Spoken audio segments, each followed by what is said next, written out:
It's 1981, and I am auditioning to be in a chorus line on Broadway.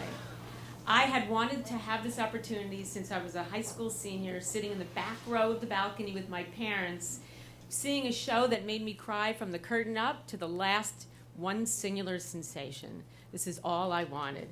About 7 years after I got out of high school, I worked really hard, taking classes, auditioning, but mostly just working to scrape enough money to get a meal in my stomach.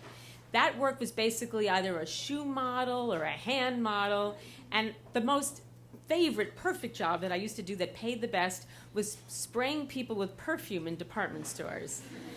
So I was one of those really annoying people who makes you take a sample at Saks Fifth Avenue, and I would be hired by, let's say, Christian Dior to be busy bustling their favorite fragrance that was making lots of money for them, and they would tart me up in their makeup and tell me, saunter, walk, don't stand still, look like you're casually hanging out at a polo match, while I'd be circling around holding their favorite fragrance, which was Poison.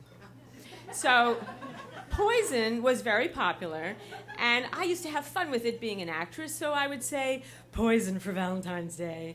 Or if a young woman would come, I'd say, give Poison for your mother for Mother's Day.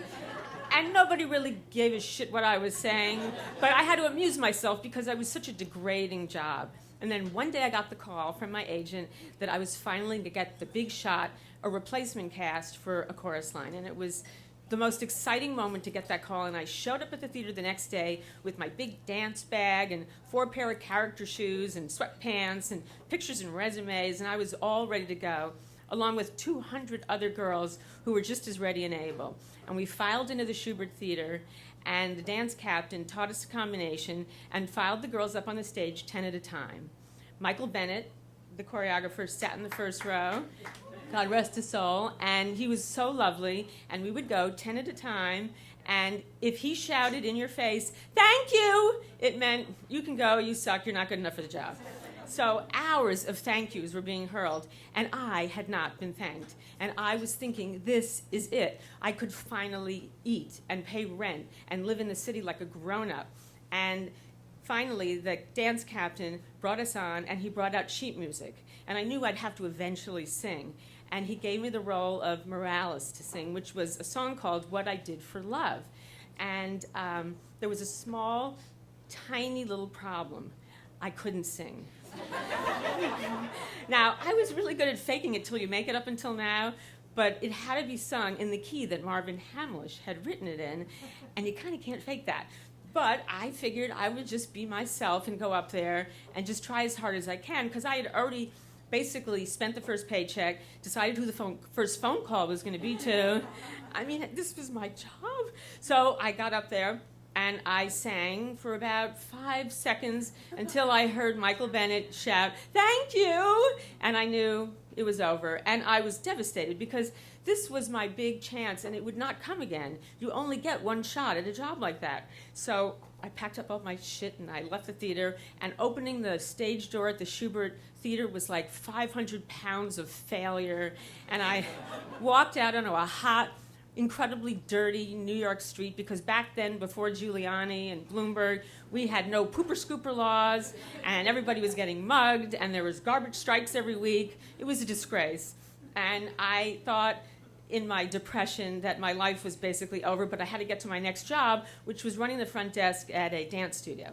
So I dig into my pocket to get $5. It's the only money I have to last the rest of the week, and it has to feed me. So I figure I'll get something super nutritious like a Milky Way, and that'll tide me over, till dinner. And I started, walking with the money, and it was on the ground. It just fell. I lost the money. And within a second, this kind of young hood in one of those bicycle chain necklaces and low pants and a wife beater doesn't break his stride. He just picks up the $5 and he keeps walking. But I was outraged because I just lost the job of my life and I had no money. So I scream at him, stop, you stole my money. I worked really hard spraying people with poison for that money. And he looked at me like, you asshole. And he keeps walking, but it's Schubert Alley. There are about 50 tourists starting to move around, and they're excited with their cats buttons on, like, what's going on? What's going on? So they start chiming in, and they circle the guy. He can't walk.